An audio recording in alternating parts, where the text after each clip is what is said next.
కొద్ది రోజుల క్రితం ప్యారిస్లోని లూవ్ర్ మ్యూజియంలో జరిగిన చోరీ మొత్తం ప్రపంచాన్ని షాక్కి గురిచేసింది. అత్యంత భద్రత కలిగిన మ్యూజియంలోకి చొరబడి నిమిషాల వ్యవధిలోనే విలువైన ఆభరణాలు దొంగిలించారు దుండగులు. వాళ్ళు చోరీ చేసిన నగల విలువ దాదాపు 900 కోట్లు ఉంటుందని అంచనా వేస్తున్నారు.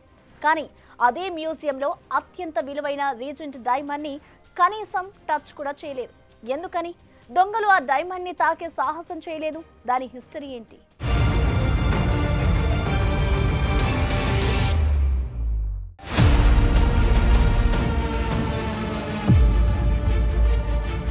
గోల్కొండ గనుల నుంచి లూవ్ర్ మ్యూజియం వరకు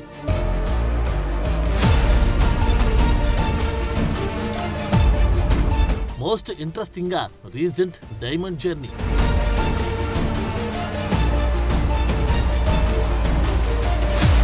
డైమండ్ అంటే ఇండియన్స్ అందరికీ గుర్తొచ్చేది ఒక కోహినూర్ మాత్రమే. అదొక్కటే ఈ ప్రపంచంలో ఉన్న అన్ని వజ్రాల కంటే తోపు డైమండ్ అనే విషయం అందరికి తెలుసు. కానీ కోహినూర్ ఒకటే ఇండియన్ డైమండ్ కాదు. ఈ ఫ్రెంచ్ రీజెంట్ డైమండ్ కూడా ఇండియాది, ముఖ్యంగా మన గోల్కొండది. ఎప్పుడైతే ప్యారిస్ లోని ప్రఖ్యాత లూవ్ర్ మ్యూజియం లో భారీ చోరీ జరిగిందో అప్పుడే ఈ డైమండ్ మళ్ళీ వరల్డ్ వైడ్ హాట్ టాపిక్ గా మారింది. 100 కోట్ల విలువ చేసి అత్యంత విలువైన ఆభరణాలు దోచుకెళ్లిన దుండగులు అదే మ్యూజియం లో ఉన్న ఈ వజ్రాన్ని ఎందుకు అలా వదిలేసి వెళ్లిపోయారనేది ఇప్పుడు బిగ్ డిబేట్ కి దారితీసింది. అలా మరోసారి ఫ్రెంచ్ రీజెంట్ డైమండ్ పై చర్చ మొదలైంది. లూవ్ర్ మ్యూజియం లో చోరీ న్యూస్ ఎంత హైలైట్ అయిందో ఈ డైమండ్ ని దొంగలు టచ్ చేయకుండా చేయలేదన్న వార్త కూడా అంతే పాపులర్ అయింది. ఎందుకోసం దుండగులు ఈ వజ్రాన్ని టచ్ చేయలేదు? ఇది శాపగ్రస్తమైందా? చరిత్రలో ఈ వజ్రాన్ని టచ్ చేసిన వాళ్ళంతా మట్టి కొట్టుకుపోయారా? గోల్కొండలో బయటపడిన రీజెంట్ డైమండ్ ఫ్రెంచ్ దాకా ఎలా వెళ్ళింది? లూవ్ర్ మ్యూజియం లో చోరీ జరిగేదాకా దీని గురించి చాలా మంది భారతీయులకు ఎందుకు తెలియదు? గోల్కొండ గనుల్లో బయటపడిన ఈ విలువైన డైమండ్ ప్యారిస్ లోని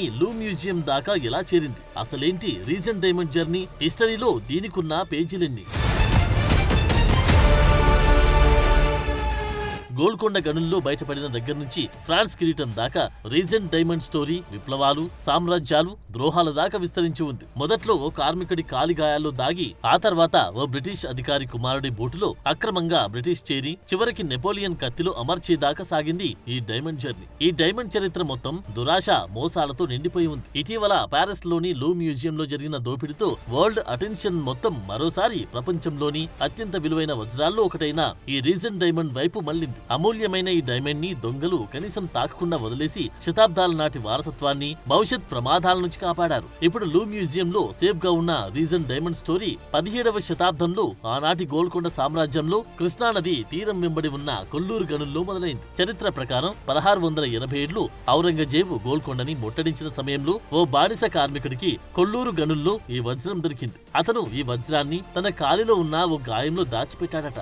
అలా వజ్రం బయటపడకుండా ఉండేందుకు ఎంతో ప్రయత్నించాడు, కానీ అది ఎక్కువ కాలం నిలవలేదు. ఆ కార్మికుడిని ఓ బ్రిటిష్ షిప్ కెప్టెన్ మోసగించాడు. అతన్ని చంపేసి ఈ రీజెంట్ డైమండ్ ని స్వాధీనం చేసుకున్నాడు. ఆ తర్వాత ఈ వజ్రాన్ని జామ్ చంద్ అనే వ్యాపారికి విక్రయించాడు.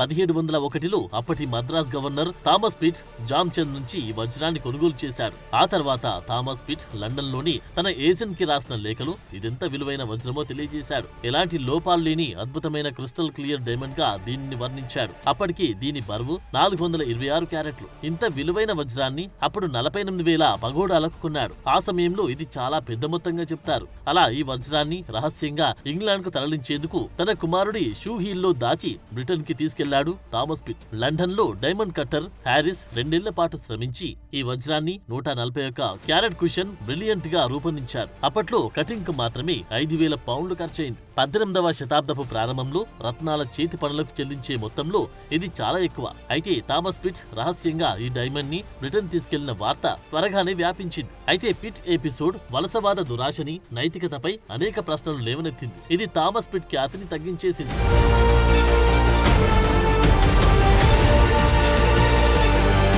ఈ గోల్కొండ డైమండ్ ఇంగ్లాండ్ లో అమ్ముడుపోకపోవడంతో థామస్ పిట్ 1717లో ఈ వజ్రాన్ని ఫ్రాన్స్ రీజెంట్ ఫిలిప్ II 1,35,000 పౌండ్లకి విక్రయించాడు. ఇప్పటి కరెన్సీలో చెప్పాలంటే దాదాపు 26 మిలియన్ పౌండ్లు. అప్పుడే ఈ డైమండ్ కి ప్లే రీజెంట్ గా పేరు మార్చి ఫ్రెంచ్ క్రౌన్ జ్యువెలర్స్ లో చేర్చారు. ఆ తర్వాత రీజెంట్ డైమండ్ 3 కిరీటాలపై మెరిసింది. Louis 15, Louis 16, Louis 18, Charles 10, Marie Antoinette టోపీపై ఈ డైమండ్ జర్నీ కొనసాగింది. 1792లో క్రౌన్ జ్యువెల్స్ చార్లెస్ దోపిడికి గురైనప్పుడు ఫ్రెంచ్ రెవల్యూషన్ సమయంలో ఈ డైమండ్ బయటకొచ్చింది. 1801లో నెపోలియన్ బోనపార్ట్ దీనిని కొనుగోలు చేసి తన కత్తిలో అమర్చుకున్నాడు. మూడో నెపోలియన్ కిరీటం పైన ఈ డైమండ్ మెరిసింది. నెపోలియన్ పతనం తర్వాత అతని భార్య ఆస్ట్రియాకు చెందిన మేరీ లూయిస్ ఈ డైమండ్ ని వియన్నాకు తీసుకెళ్లింది. ఆమె తండ్రి దీనిని ఫ్రాన్స్ కి తిరిగి తీసుకొచ్చే దాకా అది అక్కడే ఉంది. 1887 నుంచి ఈ రీజెంట్ డైమండ్ పారిస్ లోని లూవ్ మ్యూజియం లోనే ఉంది. దీనిని ఎంప్రెస్ యూగ్ని కోసం సృష్టించిన గ్రీకు డిజైన్ కిరీటంలో అమర్చారు. ఇంటర్నేషనల్ జెమ్ సొసైటీ శాస్త్రవేత్తలు అత్యంత స్వచ్ఛమైన వజ్రాల్లో ఇదొకటని చెబుతారు. రాజరత్నాల్లో సాటిలేని ప్రాముఖ్యతను కలిగి ఉన్న వజ్రాల్లో మన రీజెంట్ డైమండ్ కూడా ఒకటి.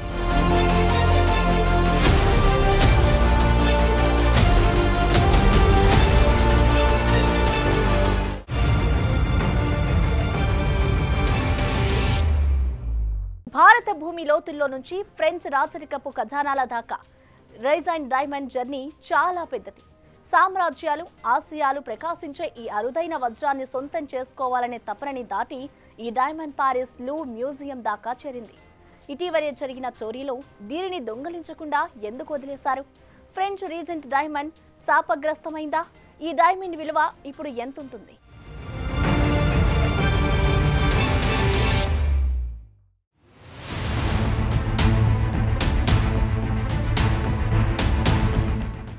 మ్యూజియం అంటేనే విలువైన వస్తువులకు వేదిక.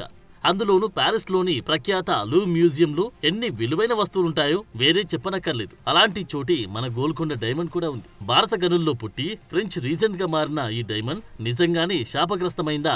దొంగలు దీనిని వదిలేసి మిగతా ఆభరణాలు ఎందుకు చోరీ చేశారనేది ఇప్పుడు వినిపిస్తున్న బిగ్ క్వశ్చన్. చాలా మంది ఫ్రెంచ్ రీజెంట్ డైమండ్ శాపగ్రస్తమైనట్లుగా భావిస్తారు. ఎందుకంటే దీనికి ఉన్న హిస్టరీ అలాంటిది.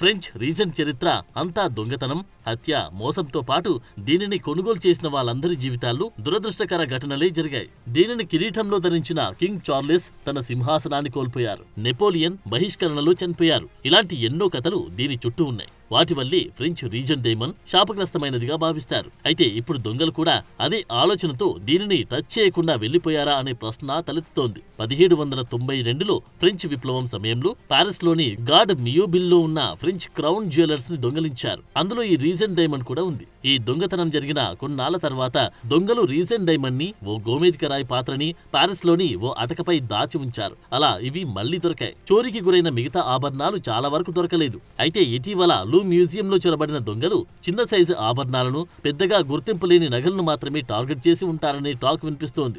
రీజెంట్ డైమండ్ ని, దానికి ఉన్న చారిత్రక ప్రాధాన్యతని గుర్తుంచుకొని దానిని మార్కెట్లో విక్రయించడం కష్టమవుతుందనే ఉద్దేశంతోనూ లేక భద్రతా కారణాలతోనూ దాని జోలికి వెళ్లి ఉండకపోవచ్చనే చర్చ జరుగుతోంది.